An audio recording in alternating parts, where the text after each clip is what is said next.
तो जिस प्रकार से आज आप सभी लोग जानते हैं कि आज का विषय बड़ा महत्वपूर्ण है, ठीक है? महत्वपूर्ण किस लिए है, पहले हम यह समझते हैं, है ना?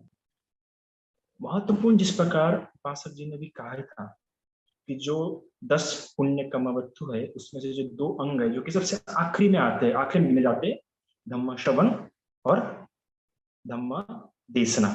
उसके भी सबसे आखिरी में दिट्ठी उजू, उजू दिट्ठी मतलब दृष्टि का उजू होना, सीधी दृष्टि होना, सीधी दृष्टि मतलब सम्यक दृष्टि होना।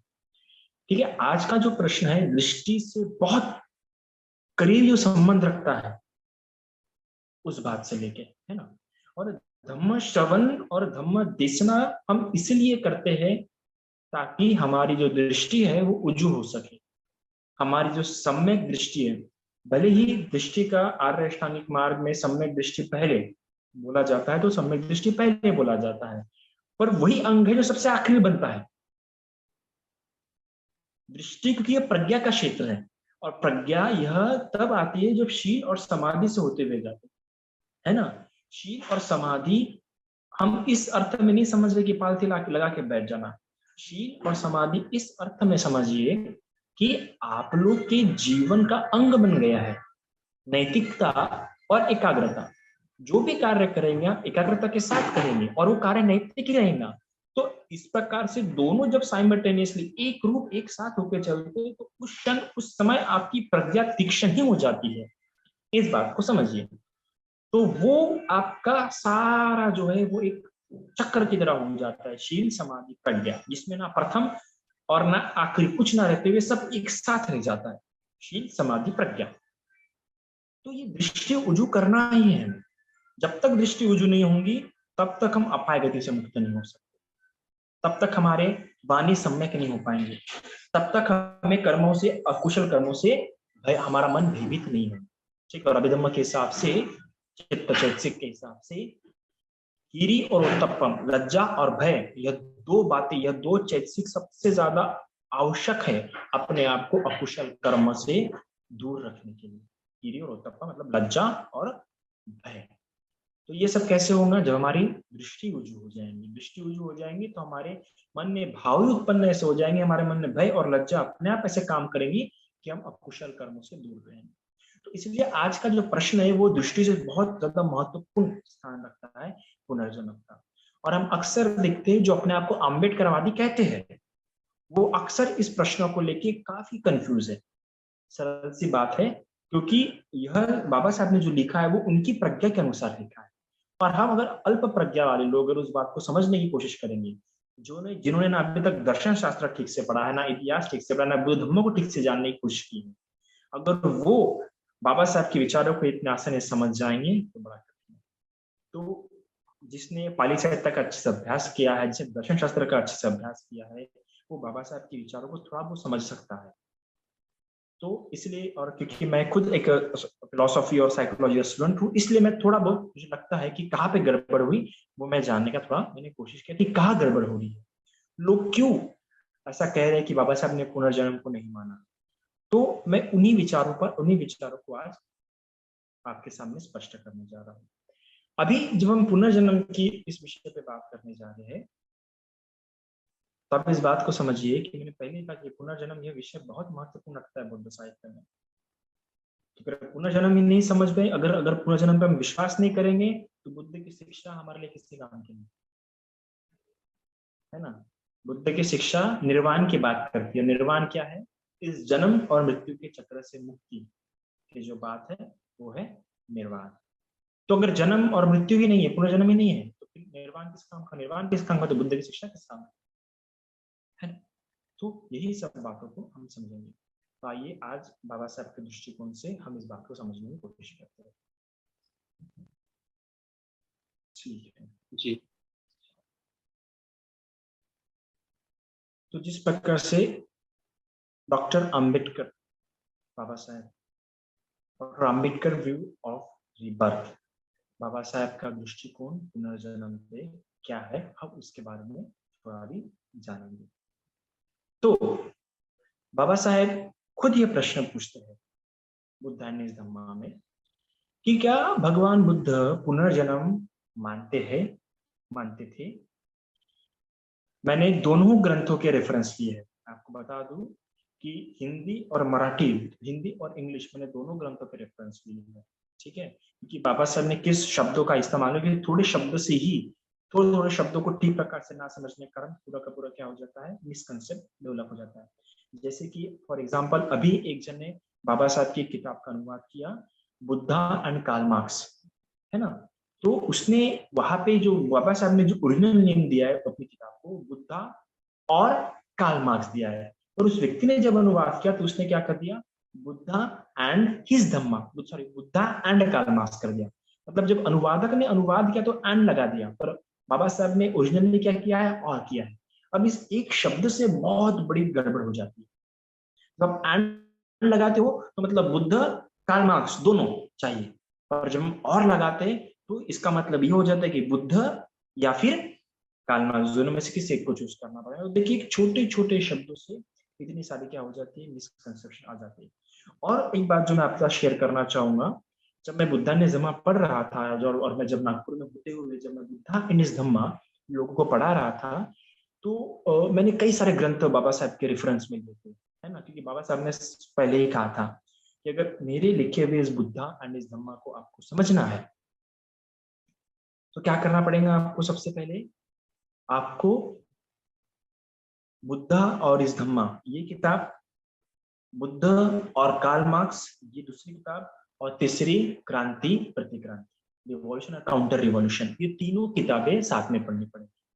आपने एक किताब पढ़ी बाकी दो किताबें नहीं पढ़ी तो मैं बुद्ध को कैसे समझता हूँ आप ये नहीं समझ सकते बाबा साहब के हिसाब से।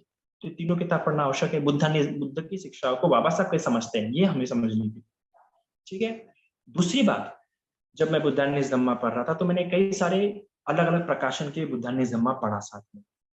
तब मुझे पता चला एक प्रकाशन जो मेरे ख्याल से राजस्थान या फिर रायपुर उधर साइड का जो प्रकाशन है, उसने कई सारे जो पैराग्राफ्स है, कई सारे जो पंक्तियां है उसने गायब कर दिया, उसने उसमें डाला ही नहीं। ये बात किसी किसी इसमें तो कई सारे मिस्टेक्स है।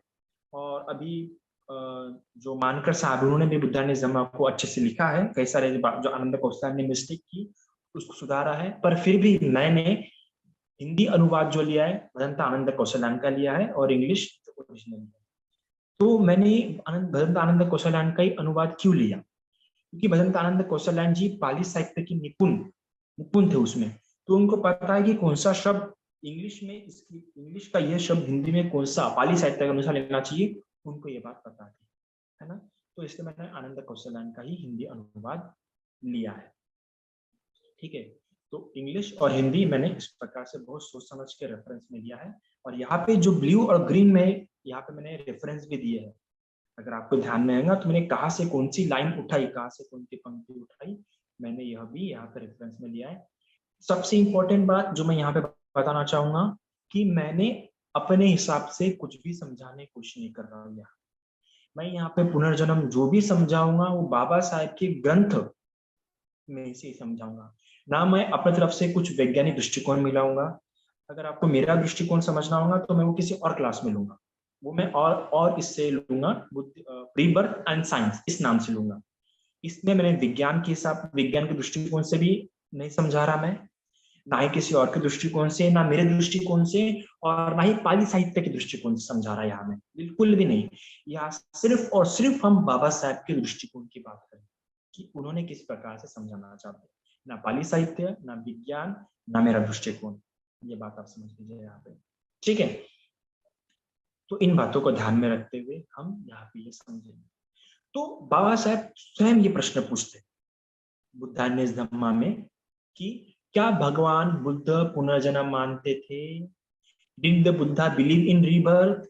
बाबा साहब उसका उत्तर देते हैं, उत्तर हाँ में है। The answer is in the affirmative. Hindi अनुवाद में लिखा गया है उत्तर हाँ में है, और इसका शाब्दिक अर्थ है ना, उत्तर सकारात्मक है। मतलब बाबा साहब पुनर्जन्म को मानते हैं। मैं फिर से कह रहा हूं, बाबा साहब पुनर्जन्म को मानते हैं। अब आगे तो जब अब बौद्ध तो भी कई सारे प्रश्न आंखों के सामने खड़े हो जाते हैं क्या बौद्ध पुनर्जन्म का सिद्धांत और हिंदू पुनर्जन्म के सिद्धांत से मेल खाता है? मतलब क्योंकि पुनर्जन्म तो बौद्ध धर्म में भी है और हिंदू धर्म, अगर धर्म में भी पुनर्जन्म है और बौद्ध धर्म में पुनर्जन्म है, तो ये दोनों सिद्धांत मेल खाते हैं, है ना? तो क्या बौद्ध धर्म भी आत्मा को मानता है? अब प्रश्न ये आता, क्योंकि हमने आज तक जो सीखा है, अगर जो भी कोई बुद्ध की शिक्षा को पढ़ता है तो उससे पता चलता है कि बुद्ध तो आत्मा को मानता नहीं।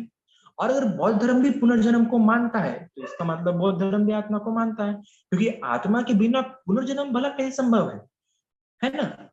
अगर बौद्ध धर्म भी पुनर्जन्म को मानता है तो फिर बौद्ध धर्म विज्ञान निष्ठ कैसे हुआ? फिर दूसरा प्रश्न ये आता है, क्योंकि हमारा यह समझ है कि विज्ञान पुनर्जन्म को नहीं मानता, है ना? तो फिर अगर बौद्ध धर्म और पुनर्जन्म को मान रहा है तो मुझे कैसे कहे कि ये विज्ञान निष्ठ धर्म है ना? क्योंकि विज्ञान तो पुनर्जन्म सिद्ध करने का है। ठीक है, इस विषय को हम कभी किसी और दिन समझेंगे कि विज्ञान निष्ठ कैसे है। फिर आज हमारी जो भी हालत है, क्या वह हमारे पूर्व जन्म के कर्मों का फल है? मतलब जिस प्रकार से हिंदू धर्म में कहा जाता है कि तुम शूद्र हो तो तुम्हारे पूर्व जन्म का फल है, तुम अच्छे तो तुम्हारे पूर्व जन्म का फल है।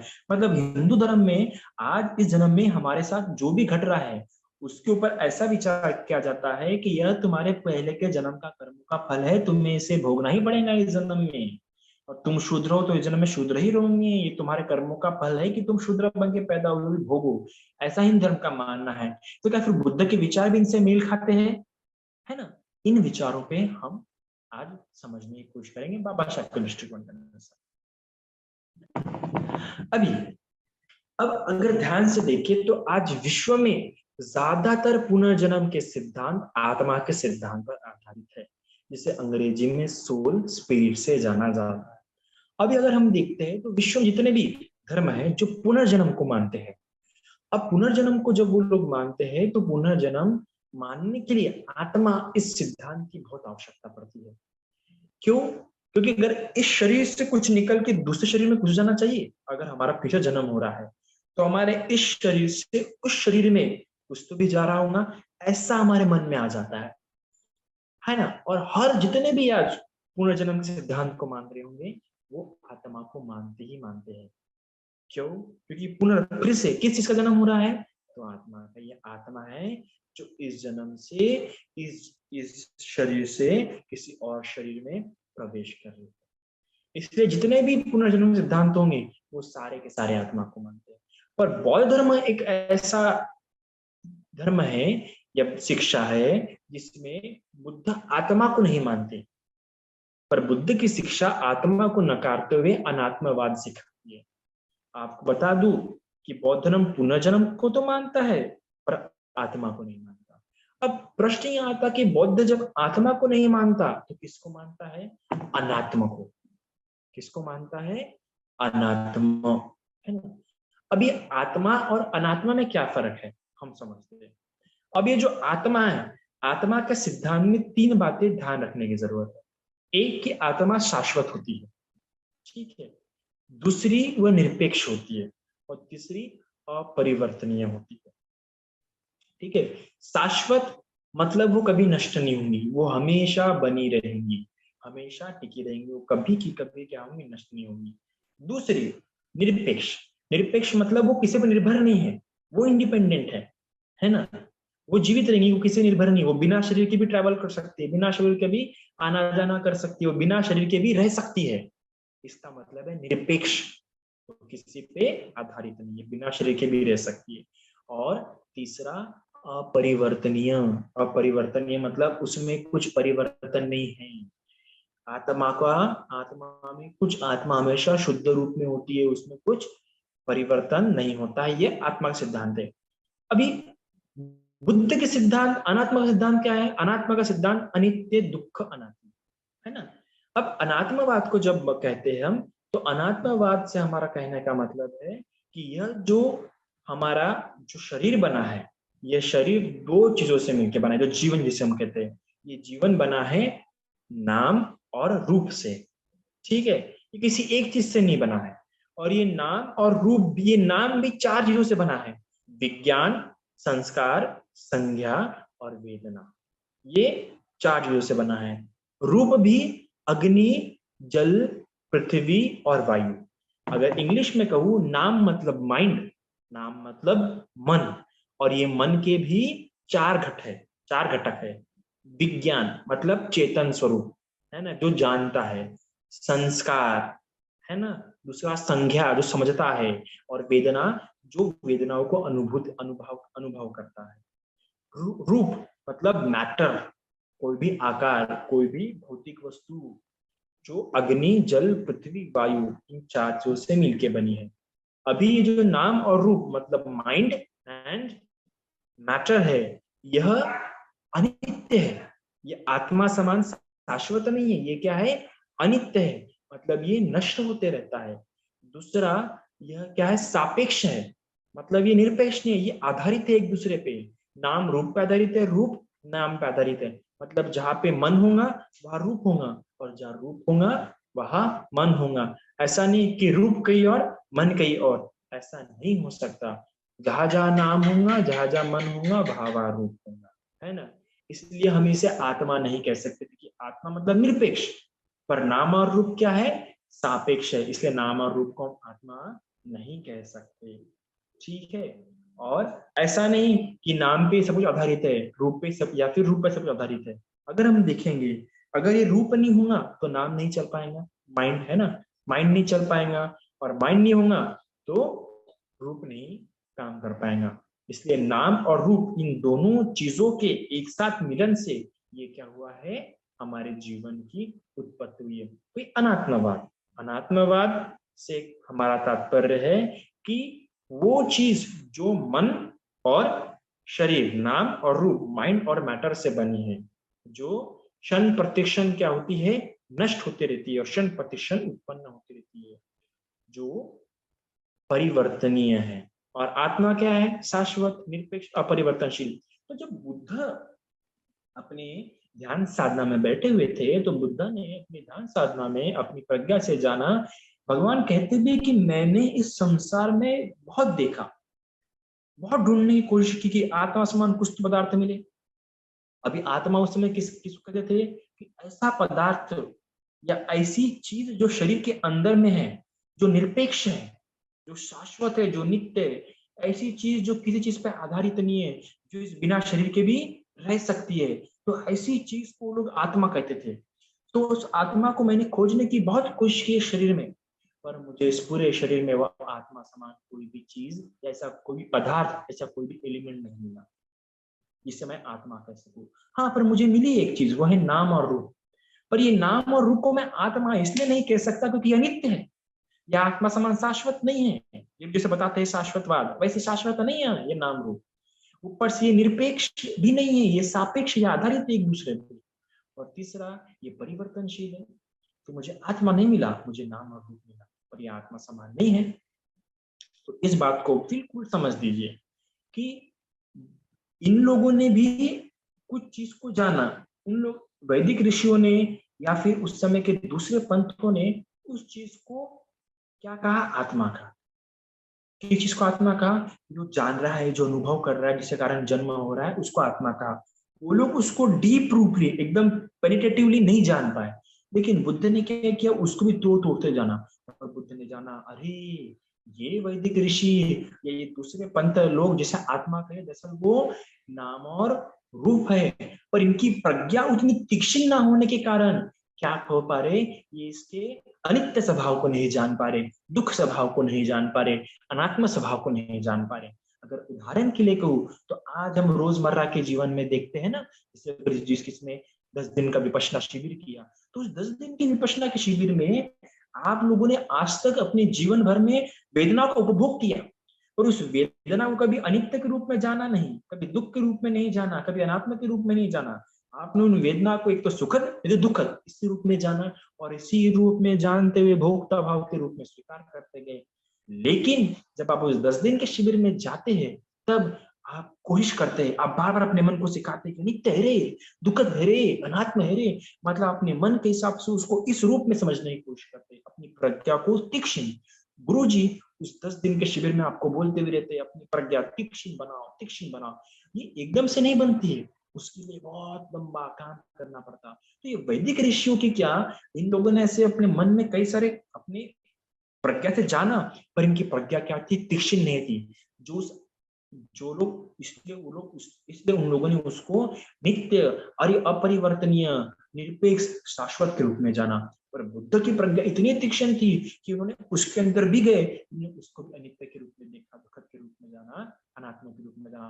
तो ये वैदिक लोग सत्य तक तो गए, पर इनका सत्य अर्ध है, आधा है, लोग पूरे सत्य तक नहीं पहुंच पाए। और बुद्ध पूरे सत्य, जड़ तक गए, हेतु तक गए। इसलिए इसलिए जो हम जिस परंपरा से, थेरवादी परंपरा कहते हैं ना हमें, तो जो हम जिस परंपरा से, जो बुद्ध की जो ओरिजिनल परंपरा है, उसे थेरवाद परंपरा कहते हैं। तो उस थेरवाद परंपरा का और एक नाम है, उसे कहते हैं विभज्यवादी। हम लोग क्या कहते हैं? विभज्यवादी भी कहते हैं हम लोगों को, क्योंकि हम हर चीज को विभाजन कर करके देखते हैं, है ना। तो बुद्ध ने यह बात समझी कि ये लोग जिसे आत्मा कह रहे हैं, वो दरअसल नाम रूप है। दरअसल मतलब, इसका मतलब है कि पुनर्जन्म में जिस चीज के कारण जन्म हो रहा है, उससे ये लोग आत्मा कह रहे हैं, पर वो आत्मा ना होते क्या है? नाम रूप है। और उस सिद्धांत को लोग ठीक प्रकार से नहीं समझ पाए, इसलिए। तो ये गड़बड़ी कहाँ पे हो रही है, इस बात को अगर और डीप में समझना है तो मैं इस क्लास में नहीं समझाऊंगा, क्योंकि ये पाली साहित्य से संबंध रखता है, इसलिए किसी और क्लास में होगा। और मैंने आपको शुरुआत में नहीं कहा कि मैं सिर्फ बाबा साहब के दृष्टिकोण के हिसाब से बात करूंगा। तो मैंने यहाँ पे थोड़ा अपनी तरफ समझाने की कोशिश की कि नाम रूप और आत्मा के बीच का अंतर, पर इसको और डीपली समझना है और कहाँ पे गड़बड़ हो रही है, इस बात को समझने के लिए हम किसी और क्लास में समझेंगे। अभी हम नेक्स्ट विषय पे आते हैं। अभी तो फिर प्रश्न ये आता है कि मरने के बाद क्या होता है, क्योंकि अभी हमने जाना कि आत्मा तो है नहीं, जो है नाम रूप, है ना। तो फिर मरने के बाद ये होता क्या है इस नाम रूप का? तो बुद्ध के समय में, बाबा साहब के अनुसार, बुद्ध के समय में जितने भी पंथ थे, हम देखते हैं कि बुद्ध के समय में 62 पंथ थे। मतलब बुद्ध के समय में 62 मत थे, या 62 धर्म थे, या 62 अलग अलग शिक्षाएं थी, 62 अलग अलग पंथ थे। तो ये सारे पंथ दो गठों में बटे हुए थे। मतलब मरने के बाद के विचार को लेके दो तरह के विचार उसमें फैले हुए थे। एक विचार शाश्वतवाद से नाम जाना जाता है, और दूसरा विचार उच्छेदवाद, इस विचार से जाना जाता है। तो ये जो लोग हैं, जो शाश्वतवादी है, जिनका जिनका विचार ऐसा था कि मरने के बाद आत्मा का मरण होता ही नहीं। अब मैंने पहले कहा कि वो लोग आत्मा को मानते हैं, आत्मा उनकी, वो लोग, उनके लिए आत्मा शाश्वत है, अपरिवर्तनीय है ना, निरपेक्ष है।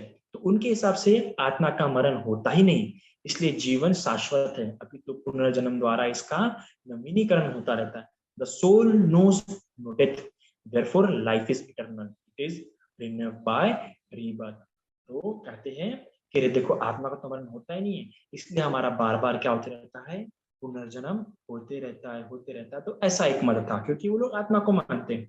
तो उन लोगों को सिद्धांत उतना समझाने की जरूरत नहीं है। उन लोगों का एक आत्मा है शरीर में, वो आत्मा मरती नहीं है, इसलिए हम मरते हैं तो हमारे शरीर से आत्मा निकलती है और किसी और शरीर में प्रवेश करती है, और फिर वो शरीर मर गया तो फिर वहां से आत्मा निकलती है, फिर किसी और शरीर में जाती है, फिर वो शरीर से आत्मा निकलती है। ऐसा हमारा शाश्वत रूप से हमारा पुनर्जन्म, बार बार जन्म होते रहता है, एक शरीर मर के दूसरे शरीर में, कभी कुत्ते के होने में, कभी स्त्री की होने में, कभी कुछ पुरुष के होने में, ऐसा जन्म होते रहता है, शाश्वत रूप से जन्म होते रहता है। दूसरा है उच्छेदवादी। उच्छेदवाद मतलब हर वस्तु का संपूर्ण विनाश है, मृत्यु के बाद कुछ शेष नहीं रहता है। उच्छेदवादी का मानना है कि मरने के बाद सब कुछ नष्ट हो जाता है, कुछ भी शेष नहीं रहता है। यह जो जीवन है, वो लोग मानते हैं, उच्छेदवादी ऐसा मानते हैं कि ये शरीर सिर्फ 4 महाभूतों से बना हुआ है। इससे बना है आग, जल, पृथ्वी, पानी। सिर्फ इन्हीं भौतिक पदार्थों से हमारा शरीर बना है, और जब हम मर जाते हैं तब ये 4 भौतिक पदार्थ भी क्या हो जाते हैं? नष्ट हो जाते हैं, और कुछ भी शेष नहीं रहता है। ठीक है, ये उच्छेदवादी है। मतलब कुछ लोग का मत ऐसा था कि मरने के बाद सब नष्ट हो जाता, और कुछ लोग का मत ऐसा था कि नहीं, आत्मा है, मरने के बाद वो आत्मा किसी और शरीर में जाती है। दो मत थे, और आज भी हमें यही देखने के लिए मिलता है। देखो, आज के लोग भी ऐसे कई सारे मानते हैं कि नहीं, मरने के बाद क्या है? शरीर नष्ट हो जाता है, आग भी जल जाती है, पानी पानी चला जाता है, जल जल जाता है, कुछ भी शेष नहीं रहता है। ऐसे कई सारे उच्छेदवादी अम्बेडकर राइट भी है, और बाबा साहब ने इसे गलत कहा है नहीं। और ऐसे कई सारे दूसरे धर्म के लोग शाश्वतवादी हैं, आत्मा को मानते हैं। ठीक है, लेकिन भगवान का कैसा है? मध्यम मार्ग है। वो मध्यम मार्ग कैसा है, बाबा साहब के हिसाब से हम जानेंगे। तो भगवान बुद्ध शाश्वतवादी नहीं थे, ये बाबा साहब कह रहे हैं, मैं नहीं कह रहा हूं। पॉइंट 5 कौन से, बुक 4 पार्ट 2 सेक्शन 1 प्रिलिमिनरी, ठीक है। इस यहाँ पे बाबा साहब का 5वां नंबर का पॉइंट में बाबा साहब कहते हैं कि भगवान बुद्ध शाश्वतवादी नहीं थे। क्यों? क्योंकि इसका मतलब था कि पृथक नित्य आत्मा में विश्वास करना, जिसके वे विरोधी थे। क्योंकि हम पहले जानते हैं बुद्ध की शिक्षा अनित्य, दुख, अनात्मा, इन 3 लक्षणों पर आधारित है। भगवान बुद्ध हर वो चीज, हर वो वस्तु इस संसार में, या ये संसार अनित्य, दुख, अनात्मा, इन 3 लक्षण को धारण करता है। तो बाबा साहब कहते हैं बुद्धा वाज नॉट एटर्नलिस्ट, भगवान बुद्ध शाश्वतवादी नहीं थे। क्यों क्यों शाश्वतवादी नहीं थे?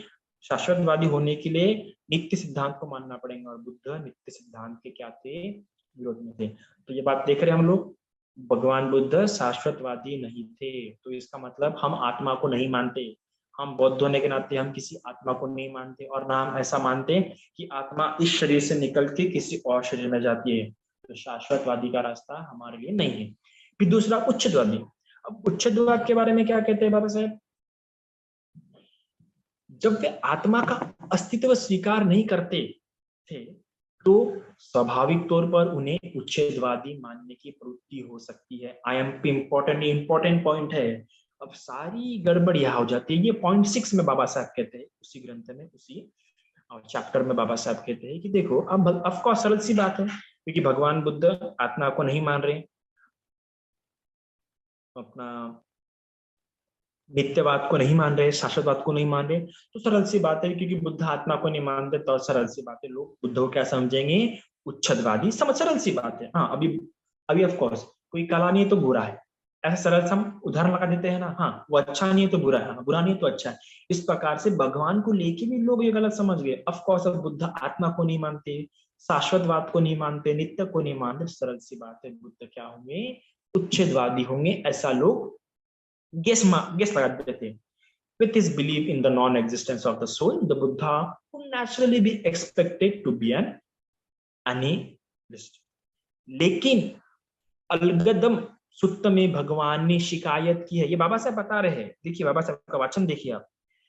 लेकिन अलगदम सुत्त में भगवान ने शिकायत की है कि वे उच्छेदवादी नहीं हैं। देखिए, भगवान ने शिकायत की है कि वे उच्छेदवादी नहीं है, किंतु उन्हें उच्छेदवादी समझा जाता है। वो उच्छेदवादी नहीं है, पर लोग उन्हें उच्छेदवादी समझते हैं। ये क्या पे कह रहे हैं भगवान बुद्ध? अलगम बात सुत्तम में कह रहे हैं, जो कि बाबा साहब भी बता रहे हैं। यानी बाबा साहब भी मानते हैं कि बुद्ध उच्छेदवादी नहीं है, और आपको भी समझा रहे कि बुद्ध उच्छेदवादी नहीं। यानी बुद्ध ऐसा नहीं मानते कि मरने के बाद सब कुछ नष्ट हो जाता है, पानी पानी में जाके मिल जाता है सब कुछ। हाँ, आगे पढ़ते हैं अभी।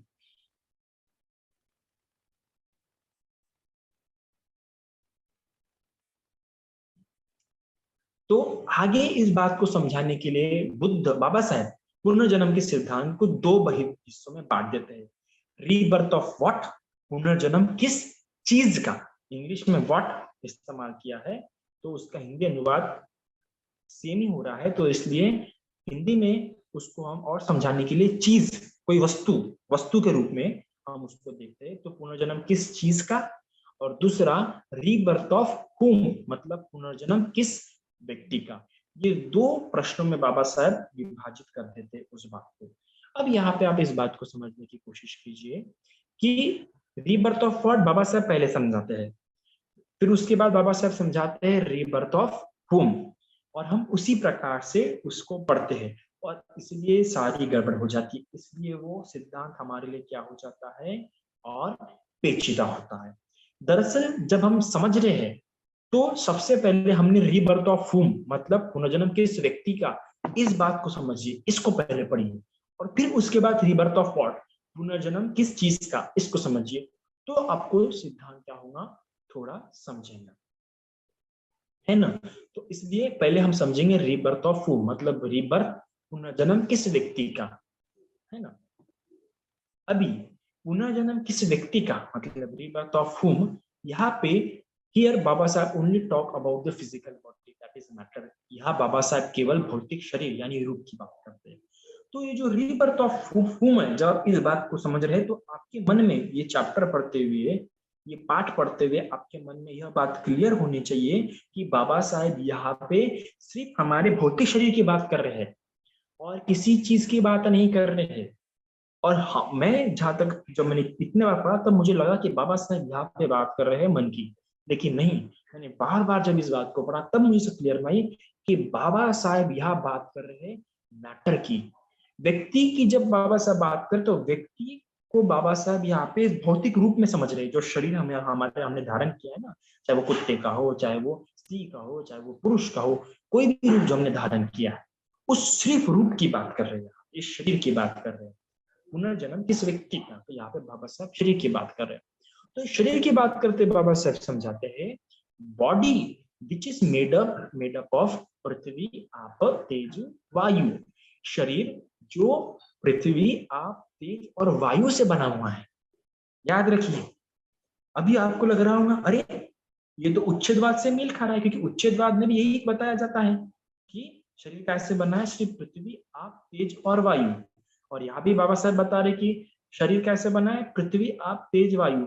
लेकिन बाबा साहब यहाँ पे सिर्फ शरीर की बात करें, मन की या अंदर की बात नहीं करते, सिर्फ शरीर की। हाँ, तो ज्यादा शरीर की बात है तो शरीर पृथ्वी आप तेज और वायु से बना है।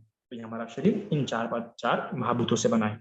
यहाँ पे फिर when the human body dies, what happened to this four element? अब प्रश्न ये आता है कि ये जो हमारा शरीर बना है, ये शरीर जो मर जाता है तब इस शरीर का जो ये चार महाभूतों से बना है क्या होता है? तो जब मानव शरीर मर जाता है तो इन चार तत्वों का क्या होता है? They join the mass of similar element floating in sky. It must be noted that the body dies, but the elements are ever living. आकाश में जो समान भौतिक पदार्थ सामूहिक रूप से विद्यमान है वो उनमें जाके मिल जाते हैं। तो जब हमारा शरीर मर जाता है, जब हमारा शरीर जला दिया जाता है या गाड़ दिया जाता है, तो हम जानते हो शरीर अगर गाड़ेंगे तो डिकम्पोज होगा, मतलब सड़ेगा, और जलाएंगे तो जल जाएगा।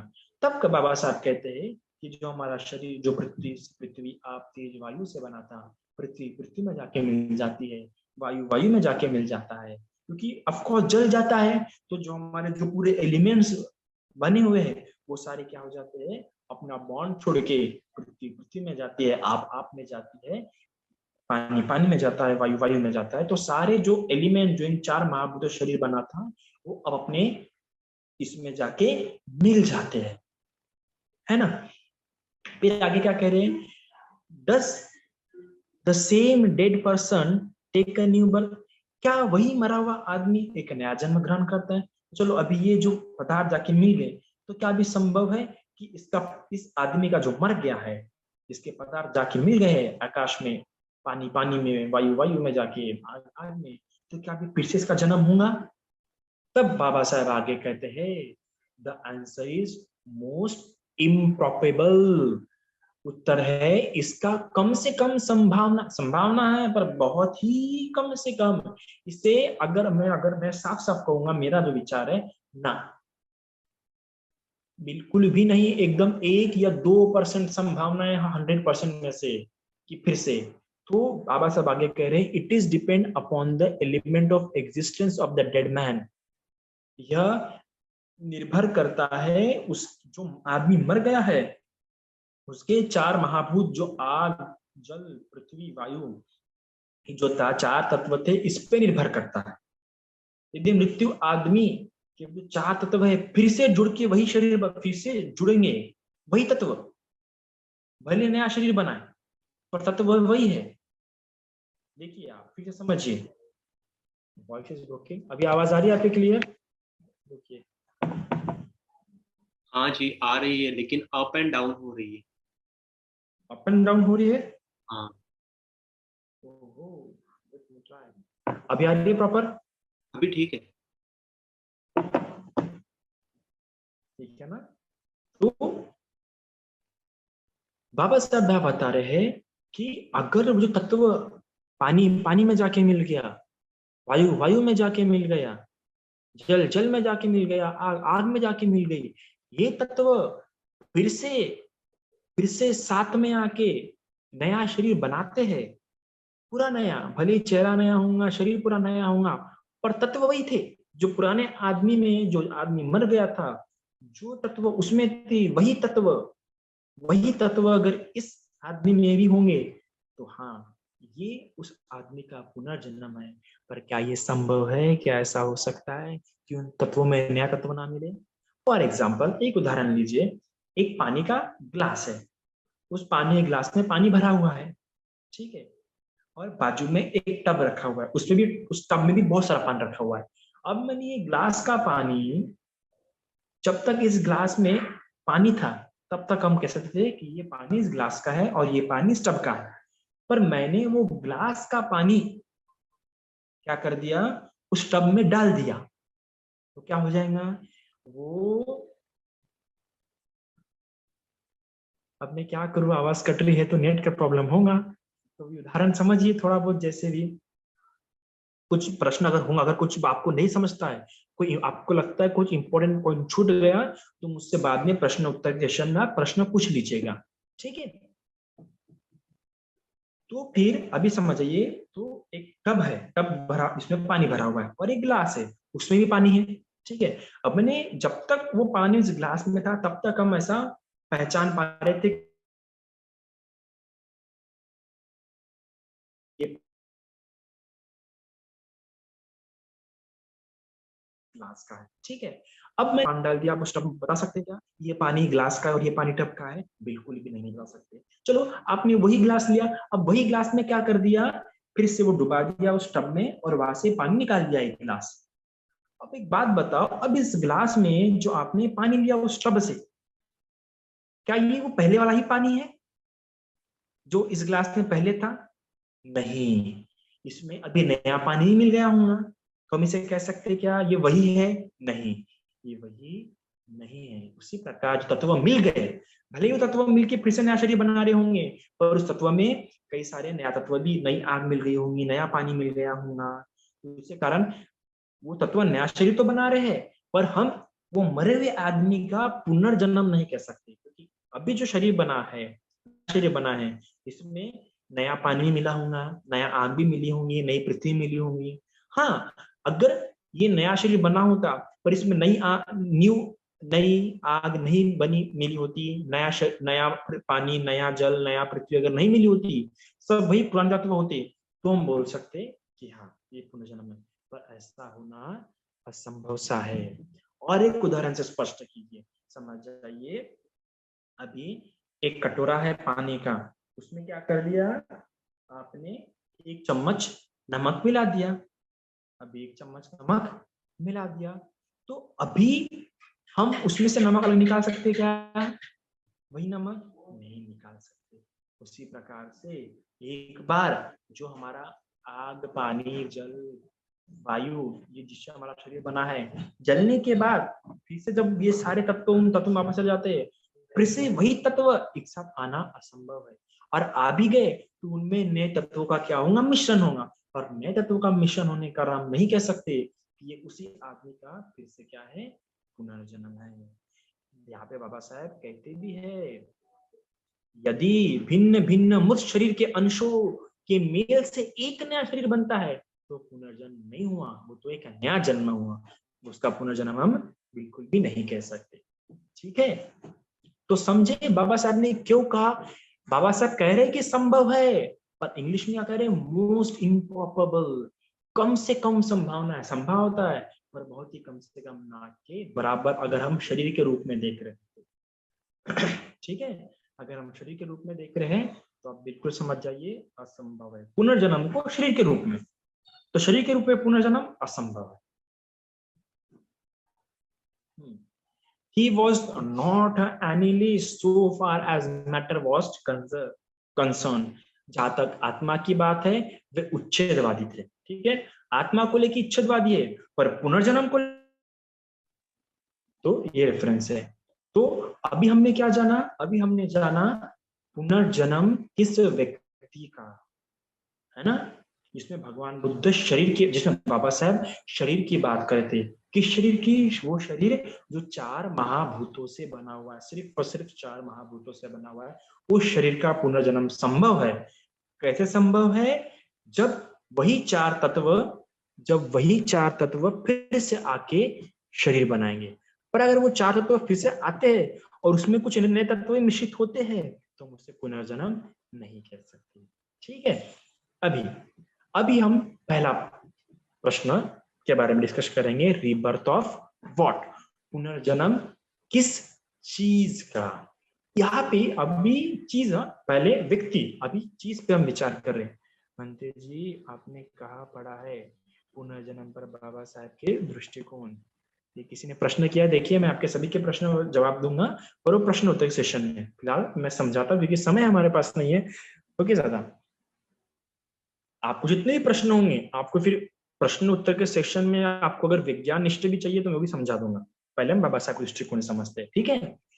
अभी पुनर्जन्म किस चीज का, पहले हमने समझा पुनर्जन्म किस व्यक्ति का, अभी हम समझेंगे पुनर्जन्म किस व्यक्ति का। Here Baba Saheb attempt to answer the question of what does the living thing made up of.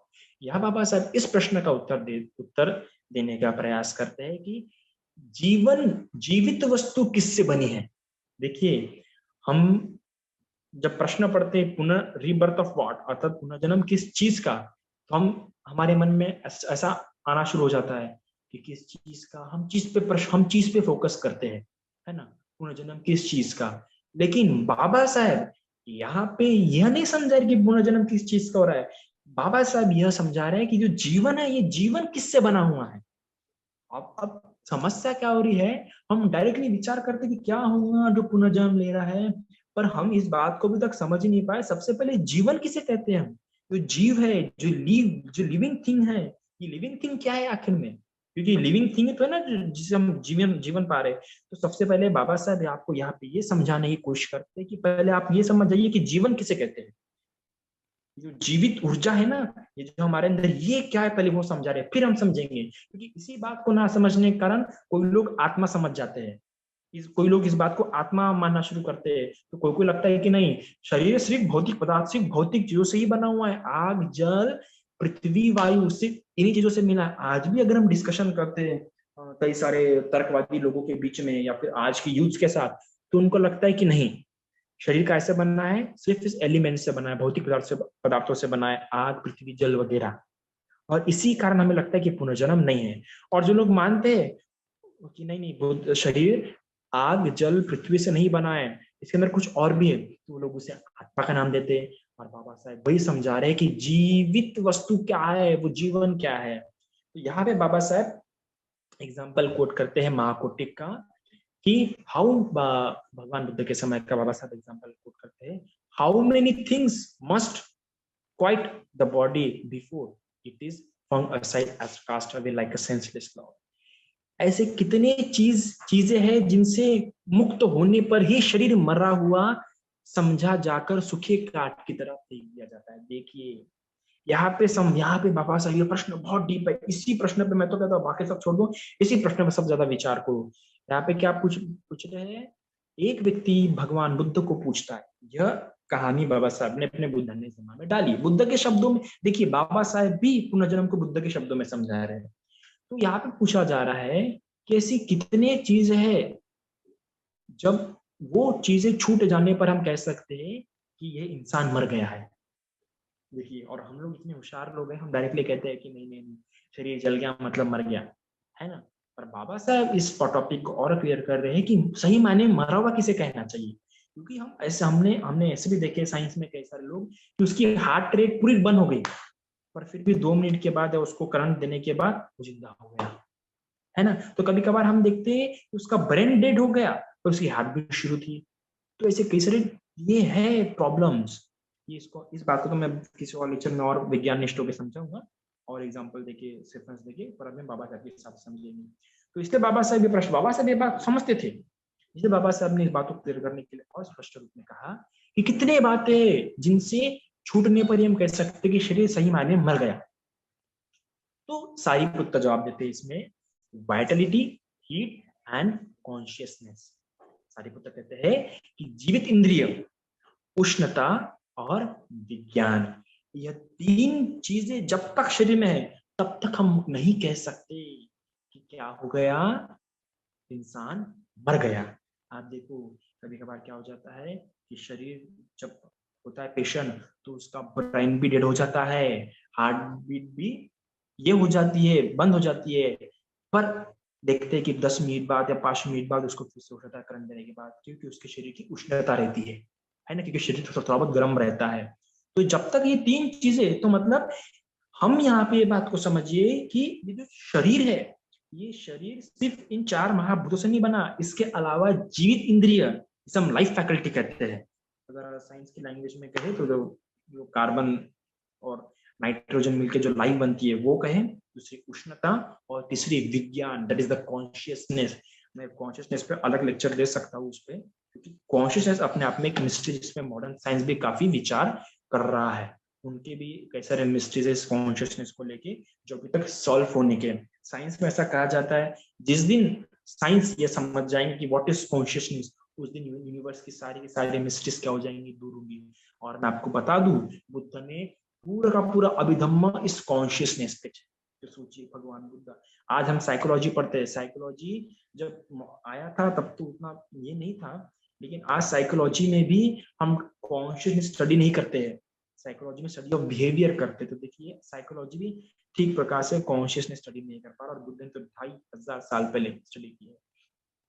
तो शरीर सिर्फ इन 4 महाभूतों से बनानी है, जीवन इन 4 महाभूतों से बनानी है, तो बल्कि जीवित इंद्रिय, उष्णता और विज्ञान, इनका भी अपना अस्तित्व है वहां पे।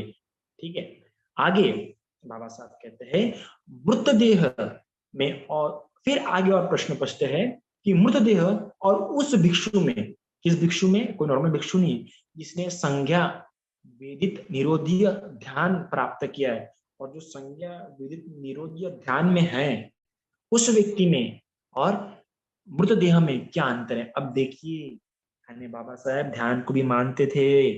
कई सारे लोगों को लगता है कि बाबा साहब ध्यान को नहीं मानते थे, बाबा साहब ध्यान को मानते थे, यानी बाबा साहब का ध्यान पे बुरा विश्वास था। संज्ञा वेदित निरोधीय ध्यान ऐसा है जिसमें व्यक्ति लगातार 7-7 दिन एक जगह बैठे बिना कुछ खाए ध्यान करता है। ठीक है, ये वो ध्यान है संज्ञा वेदित निरोधीय ध्यान। इसमें लगातार इंसान 7 दिन एक जगह पे ध्यान करता है, और इस ध्यान में क्या हो जाता है, उसकी जो श्वास गति है एकदम बंद हो जाती है। अगर आपको इसको और डीपली पढ़ना है तो एक किताब है द साइंस ऑफ मेडिटेशन, ये एक हार्वर्ड का प्रोफेसर है, उसने लिखा है किताब, और ये साइंटिफिक किताब है काफी, इस पे काफी उसमें काफी रिसर्च के भी एग्जांपल्स वहाँ पे दिए हुए। हार्वर्ड यूनिवर्सिटी में बकायदा साइकोलॉजिस्ट ने रिसर्च किए हैं न्यूरॉन्स वगैरह की वहाँ पे। तो वहाँ पे जब एक भिक्षु को बिठाया गया था और कहा था कि आप अभी ध्यान कीजिए अपना, और उसके ब्रेन पे कई सारे केबल्स वगैरह लगाए गए थे। तो जब ध्यान करने को बैठा तो साइकोलॉजिस्ट ने क्या किया, उसके घुटनों पे थोड़ा मारा, तब वो भिक्षु आंखें खोल लेता है। तो साइकोलॉजिस्ट डर जाता है, अरे आप आंखें कैसे खुल गई, तो कहते तुम डर क्यों रहे हो। मैं इसलिए डर रहा हूँ कि हमारे मीटर्स, हमारे रेडार बता रहा है कि आप मर चुके हैं। मतलब जब उस भिक्षु को बोले ध्यान करने के लिए तब उन रीडिंग्स बता रहे थे कि वो मर गया है। तो ये संज्ञा विदित निरोधीय ध्यान है जिसमें इंसान की श्वास पूरी तरीके से बंद हो जाती है, हार्ट बीट इतनी माइन्यूट हो जाती है कि लगता ही नहीं कि उसके हार्ट बीट शुरू है। इसलिए तो बिना खाए 7 दिन तक रह पाता है ध्यान में। तो बाबा साहब वही प्रश्न पूछते हैं यहाँ पे कि क्या फर्क है उस मृतदेह में, मरे हुए व्यक्ति में, और उस भिक्षु में जो संज्ञा विदित निरोधीय ध्यान में प्रवेश किया हुआ है। तब आगे बताते हैं मृतदेह में न केवल शरीर, वाणी, मन की क्रियाएं बंद हो जाती है, बल्कि जो उसकी जीवित इंद्रिय मतलब जो चेतना है वो भी नहीं रहती, उष्णता भी नहीं रहती है, और इंद्रियों का भी मूल उच्छेद हो जाता है। तो मतलब उसका सब कुछ नष्ट हो जाता है, ना उसकी इंद्रिया रहती है, ना चेतना रहती है, ना उष्णता रहती है, और ना ही क्रियाएं उसकी सारी बंद हो जाती है।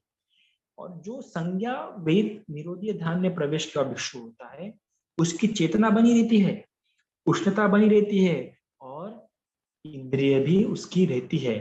बस क्या रहता है, श्वास प्रश्वास बंद हो जाता है, इंद्रियों का वितर्क विचार और संज्ञा और क्रियाएं बंद हो जाती है। ठीक है, तो ये फर्क होता है। फिर बाबा साहब प्रश्न पूछते हैं, बाबा साहब यहाँ आर्ग्यू करते हैं कि महाकोटि को, यानी बाबा साहब के मन में आता है कि कम से कम महाकोटि को और एक प्रश्न पूछना चाहिए था। कौन सा प्रश्न था, वो ये प्रश्न था कि ये जो हीट है, जो उष्णता है, ये क्या है। चेता तो हमें पता है, कॉन्शियस हमें पता है हल्का हल्का, पर ये हीट के बारे में क्या है? यह बाबा साहब यह प्रश्न करते हैं। महाकुटी को चाहिए था कि सारिपुत्र को यह पूछना चाहिए था कि उष्णता का से क्या तात्पर्य है। आगे में बाबा साहब कहते हैं, it is not easy to imagine but there can be no doubt that the heat means energy. Baba Saheb कहते हैं कि भले ही सारिपुत्र को उस महाकुटिक ने प्रश्न नहीं पूछा कि ये हीट, ये उष्णता मतलब क्या, पर ये इमेजिन करना डिफिकल्ट है, पर उतना कठिन भी नहीं है, इतनी शंका भी नहीं है कि हीट और कुछ नहीं बल्कि क्या है, एनर्जी, क्या है, शक्ति। सो अब प्रश्न यहाँ आता है, अब बाबा साहब टॉपिक पे आते हैं, अब बाबा साहब मेन पॉइंट उठाते हैं कि ठीक है, शरीर के बारे में तो हम पहले ही समझ गए कि शरीर क्या होता है।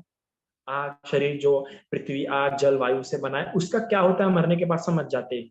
अब प्रश्न यहाँ आता है कि ये जो हीट है, क्योंकि हम ये तो समझ गए कि मरने के बाद क्या होता है, अब मरने के बाद इस हीट का क्या होता है ये हमें जानना है। What happen when the body dies? Is the body cease to produce energy? अब प्रश्न ये आता है कि जब शरीर मर जाता है, हम तो ये सीख गए, हम ये जान गए कि शरीर के जो तत्व है वो जाके मिल जाते हैं, लेकिन ये जो हीट एनर्जी थी, ये जो एनर्जी थी, जो, तो क्या ये नष्ट हो जाती है, ये बंद हो जाती है?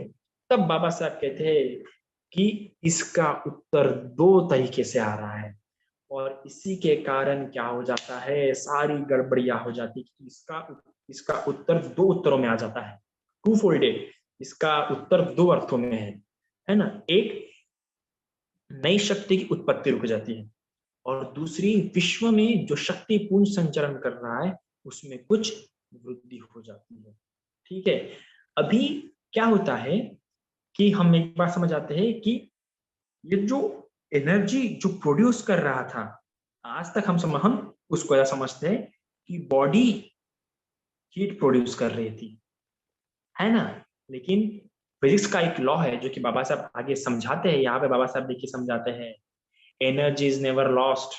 यहाँ पे बाबा साहब थर्मोडायनामिक्स का देते हैं, energy neither be created nor be destroyed. याद रखिएगा कि नई शक्ति का उत्पन्न नहीं की जा सकती है, विश्व में जितनी शक्ति है वो हमेशा उतनी ही मौजूद रहती है, और हीट हमेशा डेवलप होती रहती है। जरूर नहीं कि उसके लिए ही शरीर चाहिए, बिना शरीर के भी हीट क्या होती रहती है, डेवलप होती रहती है। हम देखते हैं हमारे वातावरण भी कभी कभार, वातावरण भी हमारा क्या होता रहता है, गर्म होते रहता है।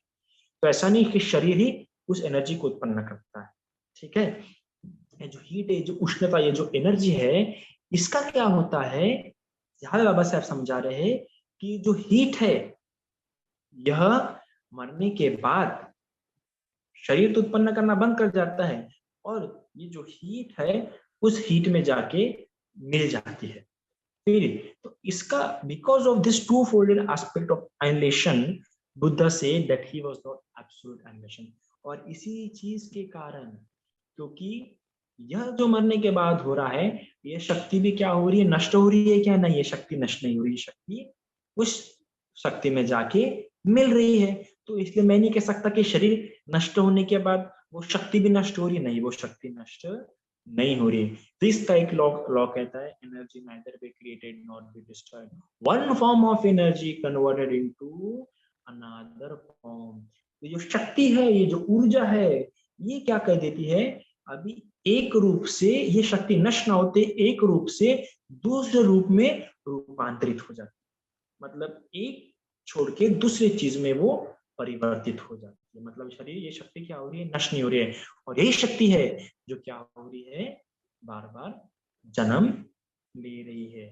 तो बाबा साहब आगे कहते हैं कि मृत्यु के इन दोनों पहलुओं के ही कारण भगवान बुद्ध कहीं उच्छेदवादी नहीं है, मतलब मरने के बाद उसको ऊर्जा नष्ट नहीं होती है। ठीक है, तो the Buddha view in the conscience with science, इस प्रकार व्याख्या होने पर भगवान बुद्ध का मत वर्तमान विज्ञान के सर्वथा अनुकूल है। Energy is never lost, that is what science affirm, annihilation in the sense that after death nothing is left will be contradiction।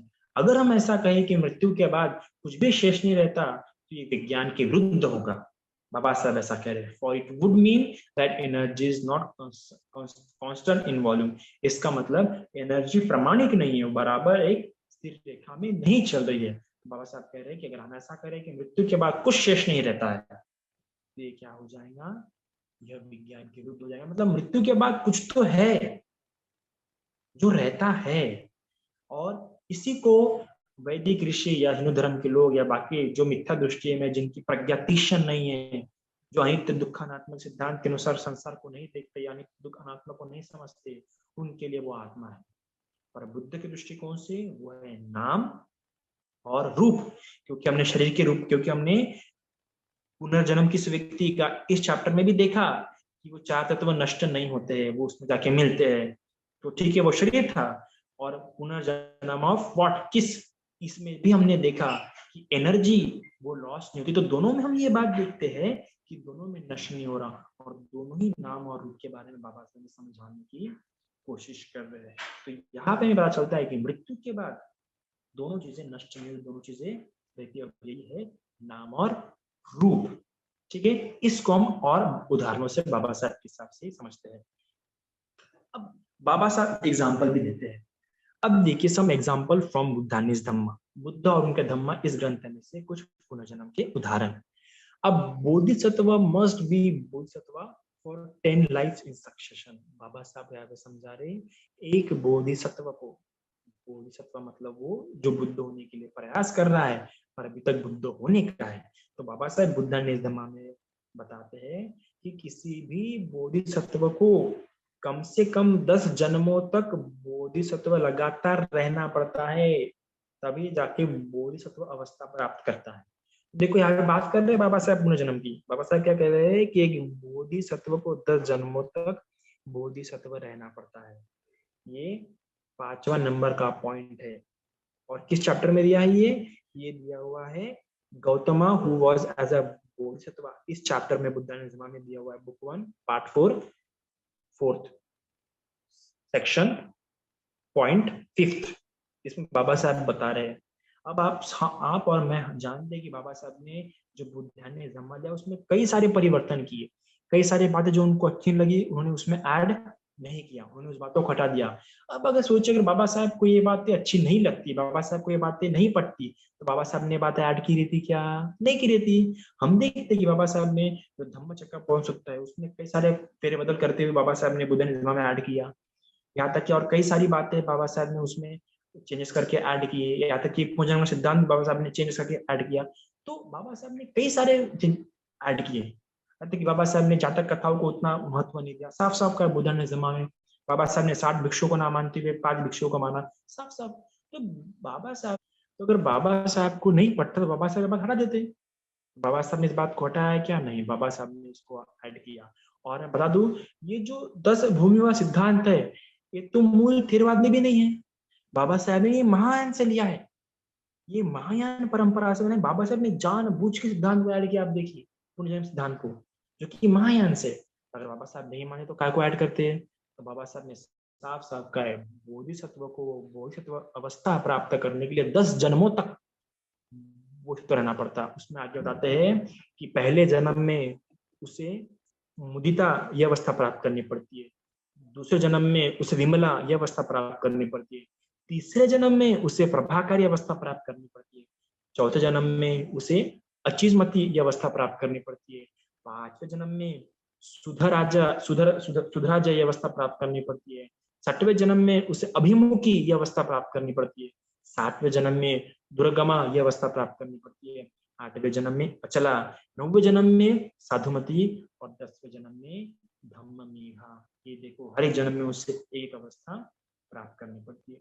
इसके अलावा और कई जगह पे बाबा साहब ने पूजन्म की बात की। बुद्धा ने जमा में एक जगह पे और बात की, he must also practise to perfect the 10 paramitas. इसके अलावा ये 10 भूमियां, ये 10 अवस्थाएं प्राप्त करने के अलावा उसको पारमिताओं का भी अभ्यास करना पड़ता है। और आपको पता है कि पारमिता एक जन्म में पूरी नहीं होती है। पारमिताओं को कम से कम कितने जन्म लग जाते हैं, असंख्य कल्प लग जाते हैं पारमिता पूरे करते करते करते। हमें जातक कथाएं मिलती है जहाँ पे भगवान बुद्ध के 550 जन्म के बारे में दिया हुआ है। और बाबा साहब आगे और बताते हैं उसमें कि one Paramita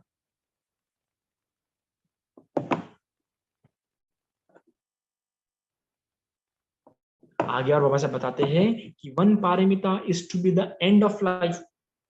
specialization in the paramitas must go stage by step, one paramita in one life and not live till one and live till. ऐसा नहीं कि इस जन्म में ये एक पारमिता पूरी करे थोड़ी, दूसरी पारमिता थोड़ी पूरी करते, वो तीसरी पारमिता थोड़ी पूरी करते, नहीं, एक जन्म में एक ही पारमिता पूरी करनी पड़ती है और एक जन्म में सिर्फ एक ही पारमिता पूरी होती है। तो ऐसे पारमिता, परमार्थ पारमिता, परमार्थ 30 पारमिता पूरी करनी पड़ती है, सोचिए, और एक जन्म में सिर्फ एक ही पारमिता पूरी होती है। आगे और किसी और चैप्टर में बाबा साहब बताते हैं, ब्रह्मा सहपति की बात करते हैं। Brahma Sahampati left the Brahma world and appeared before the Buddha. Baba Saheb बता रहे हैं कि देखो, ब्रह्मा ब्रह्मलोक छोड़ देता है। बाबा साहब ब्रह्मलोक की बातें कर रहे हैं, मतलब बुद्धिज्म में जो 31 लोग बताए हैं उसकी बातें बाबा साहब कर रहे हैं। सोचिए, मतलब यहाँ से मरने के बाद कोई ब्रह्मलोक में जन्म होता है, उसकी बाबा साहब बात बता रहे हैं। इसके अलावा और किसी और चैप्टर में बाबा साहब बताते हैं, suddenly from the tree they heard the voice of the resident spirit. ये आप जरूर पढ़िए, conversion of the brahmins of उत्तरवर्ती, ये पढ़ने लायक है। इस कहानी में बाबा साहब बात बताते हैं कि जो ये तो उत्तरवर्ती ब्राह्मण लोग रहते हैं, बुद्ध की प्रशंसा सुन रहते हैं, तो बुद्ध से मिलने के लिए आते हैं, तो बुद्ध से मिलने के लिए आते रहते हैं, तो रास्ते में इनको बहुत प्यास लगती है और बहुत लंबा रास्ता रहता है, इनको कुछ दिखता नहीं है, कहीं कुआं वगैरह कुछ रहता नहीं है, तो उन्हें दूर एक पेड़ दिखता है।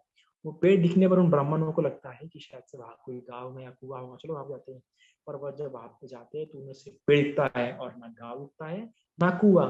तो फिर वहीं पे रोने लगते हैं, पेड़ के पास बैठ बैठ के। फिर उस पेड़ से आवाज आती है, तो उस पेड़ का देव रहता है, वो पेड़ का यक्ष रहता है जो उस पेड़ पे वास करता है। फिर वो पूछता है पेड़ का देव, पेड़ का यक्ष, ये बुद्धा ने जमान बाबा साहब ने दिया है। हाँ देखिए देखिए, जानबूझ के दिया बाबा साहब ने, इतनी सारी कहानियां थी पूरे त्रिपिटक में, पर बाबा साहब ने इसी कहानी को चूज किया। कुछ तो बाबा साहब ने विचार किया होगा। फिर वो पेड़ से आवाज आती है, फिर वो सारे ब्राह्मण लोग हैरान हो जाते हैं, अरे ये आवाज आते तो कोई नहीं, फिर आवाज ये कहाँ से आई? फिर वो वृक्ष देवता कहता है कि मैं हूँ। वो कहता है तुम लोग क्यों रो रहे हो? कहते हैं हमें बहुत भूख लगी है, प्यास लगी है। फिर वृक्ष देवता क्या करता है, अपने अपने चमत्कार से, अपने रिद्धि बल से उनको क्या देता है, खाना देता है और कई सारा पानी देता है। तब वो ब्राह्मण लोग पूछते हैं, अरे यार देवता, तुम ताकतवर हो, तुम इतना खाना दे सकते हो, फल दे सकते हो, पानी दे सकते हो, फिर भी तुम ये वृक्ष तक ही क्यों सीमित हो? तब बताता है कि मैं अपने पूर्व जन्म में, ये वृक्ष देवता बनने के पहले मैं मनुष्य था और मनुष्य होते हुए बुद्ध के प्रवचन सुनने के लिए गया था। रात भर भगवान का प्रवचन शुरू था, तब मैं वहां पे भिक्षुओं को या बाकी लोगों को जा जाके पानी दे रहा था, है ना। तो उस पुण्य कर्म के प्रताप से मुझे इस जन्म में, उस पुण्य के प्रताप से ये जब वासी मेरी मृत्यु हुई तो मैं यहाँ पे देव बन के पैदा हुआ, और इस देव होने के नाते मैं सब दे सकता हूँ, खाना वगैरह। लेकिन जब मैं रात भर वहां पे रहा और सुबह सुबह फिर गया, वहां प्रवचन खत्म होने पर अपने घर गया, तो मेरी पत्नी बहुत चिल्लाई, बोले कहा गया था तू मुझे बिना बता के गया? तो मैंने उसे बताया कि मैं भगवान के प्रवचन सुनने गया था। तो उसने भगवान के बारे में बहुत अनाप शनाप बोली, तो मैं चुपचाप खड़ा था, मैंने उसका विरोध नहीं किया। तो इस पाप कर्म के प्रताप से मेरी जो शक्तियां है या मेरा जो दैवत्व है इस वृक्ष तक ही क्या हुआ, सीमित हो गया। तो देखिए बाबा साहब यहाँ पे ये उदाहरण जानबूझ डाले, यहाँ पे पूर्वजन्म की फिर से बात आती है। इसके अलावा और एक जगह पे रिस्क ऑफ कन्वर्सेशन में बाबा साहब बताते हैं, he is protected by heavens, devas and loved by man, and he successfully wherever he lives and when dead goes to the heaven of the Brahma। बाबा साहब बता रहे हैं कि जो मैत्री का अभ्यास करते हैं उसकी देवता लोग भी रक्षा करते हैं। यहाँ पे बाबा साहब ने हेवन शब्द का इस्तेमाल किया, सोचिए, हेवन, बाबा साहब ने इंग्लिश में हेवन, और भी किस तरह शब्द थे, बाबा साहब ने किस शब्द इस्तेमाल किया, हेवेंस, और ब्रैकेट में देवास भी दिया, देखिए इंग्लिश में। इसके अलावा बाबा साहब ने यह भी कहा कि जो मैत्री का अभ्यास करता है वो मरने के बाद ब्रह्म लोक में उत्पन्न होता है। सोचिए, अगर बाबा साहब नहीं मानते तो कैसे? इवन हेवन ऑफ ब्रह्मा का है बाबा साहब ने, ब्रह्मा शब्द हिंदी का शब्द इस्तेमाल किया इंग्लिश में बाबा साहब ने, और इंग्लिश का हेवन शब्द इस्तेमाल किया। तो सोचे बाबा साहब नहीं मानते तो डालते क्या? नहीं। क्योंकि बुद्ध में कई सारे कहानियां हैं जो बिना देवी को भी देव वगैरह के उच्चारण के वहां पे है, पर बाबा साहब ने यही कहानी चूज किया। और एक जगह पे किसी और चैप्टर बाबा साहब कहते हैं, the blessed lord preach that there was rebirth, but the blessed lord also preach that there was no transmigration. मतलब बाबा भगवान बुद्ध पुनर्जन्म सिखाते हैं, पर भगवान बुद्ध संसरण वाला पुनर्जन्म नहीं सिखाते हैं। ऐसा नहीं कि इस शरीर से कुछ निकल रहा है उस शरीर में जा रहा है, ऐसा यहाँ से निकल के वहां जाने वाला पुनर्जन्म भगवान बुद्ध नहीं सिखाते। भगवान बुद्ध सिखाते संसरण नहीं सिखाते, भगवान बुद्ध पुनर्जन्म सिखाते हैं। यहाँ मरा तो वहां उत्पन्न हो, उत्पन्न वाला सिखाते हैं, यहाँ से निकल के वहां जाने वाला नहीं सिखाते। ठीक है, इसको संसरण, ये विषय बहुत इंपॉर्टेंट है। मैं फिर कभी अच्छे से इस विषय को अलग से लूंगा, क्योंकि भी मिथ्या दृष्टि के लिए बहुत कारण बनता है। यहाँ तक कि बुद्ध के समय में भी कई सारे भिक्षु इस संसरण के कारण मिथ्या दृष्टि में फंस गए थे, इसको ठीक प्रकार से ना समझने के कारण। तो मैं किसी और दिन समझाऊंगा। फिर इसके अलावा और अलग जगह पे अलग चैप्टर में भगवान बुद्ध बाबा साहब समझाते हैं, there can be rebirth even through there is no soul, कि आत्मा ना होने के बावजूद पुनर्जन्म संभव है। और किसी और जगह पे बाबा साहब और समझाते हैं, when once the blessed lord was staying in Shravasti, the almsmen come and inform him that they were constantly harassed by the devas who disturb them in their meditation. बाबा साहब भगवान भगवान बुद्ध को कुछ भिक्षु लोग आके बताते हैं कि भगवान, हमें देवता लोग बहुत परेशान करे, वृक्ष देवता जो लोग वहाँ पे वास करते हैं हमें बहुत परेशान कर रहे जब हम ध्यान कर रहे हैं, ये करने में चित्त में भी दिया हुआ है। तो देखो बाबा साहब ने इतने सारे पूर्वजन्म के उदाहरण अपने बुद्धा ने जमाने दिए हैं। चलो एक उदाहरण होता तो हम समझ सकते हैं बाबा साहब ने ऐसे गलती में डाल दिया होगा, पर जगह जगह पे कई सारे चैप्टर्स में बाबा साहब ने पुनर्जन्म के क्या दिए, उदाहरण दिए हैं। तो हम कैसे कह सकते हैं बाबा साहब पुनर्जन्म को नहीं मानते?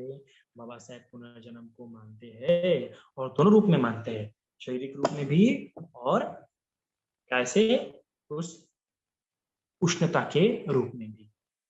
तो ऐसा है यह पूरा सिद्धांत। आशा करता हूं कि आपको समझा होगा। अभी किसी कोई प्रश्न हो तो आप पूछ सकते हैं।